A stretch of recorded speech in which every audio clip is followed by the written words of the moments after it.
Você entende o que é o processo de glicação? Se você é diabético e está começando a se interessar sobre a sua doença, você provavelmente já ouviu falar sobre a hemoglobina glicada. Às vezes o pessoal também usa o termo hemoglobina glicosilada. Mas eu tenho um negócio importante para te falar aqui. Não é só a hemoglobina que passa pelo processo de glicação. E esse fenômeno precisa ser compreendido por você. Vamos lá?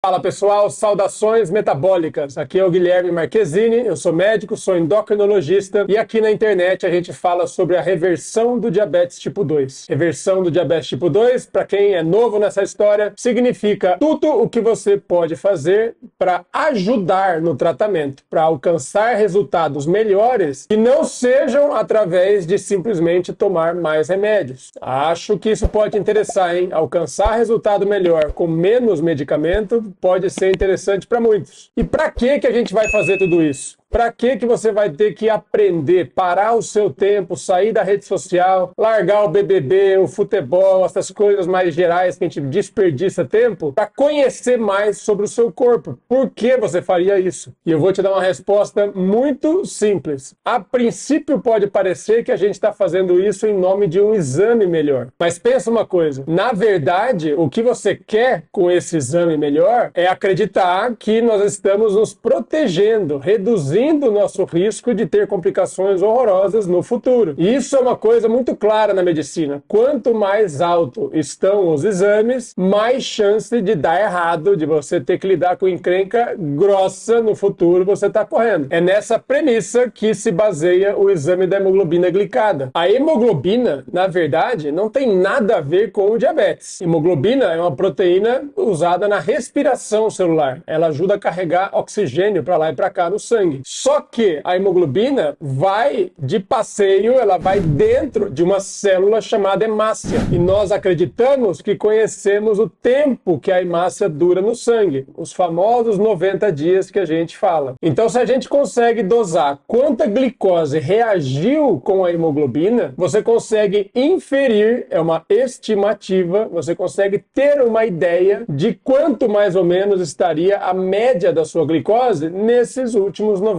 dias. Primeira informação importante, isso é uma lei da bioquímica, tá? Uma vez que uma proteína seja glicada, ela não desglica mais. Não existe volta no processo de glicação. Então, se uma proteína qualquer, não só a hemoglobina, mas qualquer outra, for glicada, o único caminho que o corpo pode ter é repor essa proteína, construir outra no lugar. E é bom que não tenha excesso de glicose circulando para não glicar tudo de novo. Perceba como é muito mais fácil glicar do que trocar. Eu gosto de propor para vocês que vocês imaginem esse processo de glicação como se fosse uma caramelização que a gente faz na cozinha. Da mesma forma como você pega açúcar e mistura no fogo e ele carameliza, tem volta depois que caramelou? E pior, né? Depois que gruda na panela, dá um trabalho para descolar, não dá? Pois é a mesma coisa no nosso corpo. O processo de glicação depende basicamente de dois fatores. Já que no nosso corpo a temperatura é constante, não dá para aumentar o calor e acelerar as coisas, o que determina a taxa de glicação é basicamente a quantidade de açúcar presente no seu corpo, no caso, no seu sangue. Então, quando você imagina o processo de glicação acontecendo na hemoglobina, como ela não tem muito a ver com o diabetes em si, é uma gambiarra,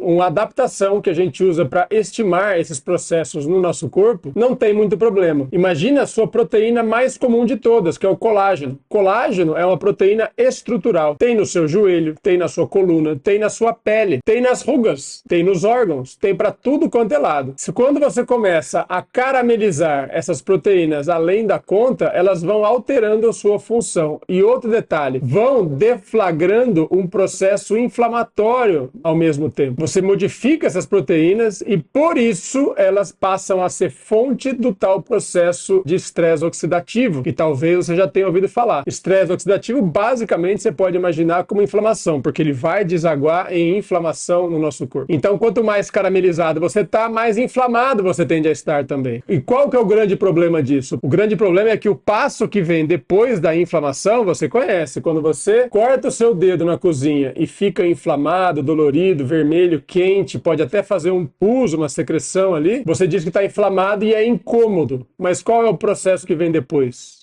É a cicatrização. Se for uma ferida aberta, você quer que isso aconteça. No resto do seu corpo todo, sem fim, a sua vida inteira, você não quer ver isso acontecendo. Substituição de tecido especializado com as suas funções por cicatriz é péssimo negócio. A gente tende a perder funções. Agora, lembra, a base de tudo é a quantidade de açúcar que nós temos no sangue em um determinado momento. E todo mundo tende a ficar medindo esse açúcar em jejum. Mas quando você pega e olha o paciente um pouquinho mais de perto, você começa a perceber que as encrencas realmente acontecem na hora de comer. Sabe aquele exame da curva glicêmica, que você toma um xaropaço de açúcar e a glicose tende a subir e você vê, na verdade, se ela consegue fazer cair em 2 horas, o certo é voltar ao normal. E a gente vai testar, ver se seu corpo consegue fazer isso. De certa forma, você faz um estresse desse, um teste desse, a cada vez que abre a boca para mastigar. Certas refeições podem ser mais fáceis do que um golão de açúcar, mas tem lá uns domingão de festa na casa da mãe, entendeu? Macarronada, cervejinha, sobremesas e etc e tal, que você pode chegar perto ou até passar daquela quantidade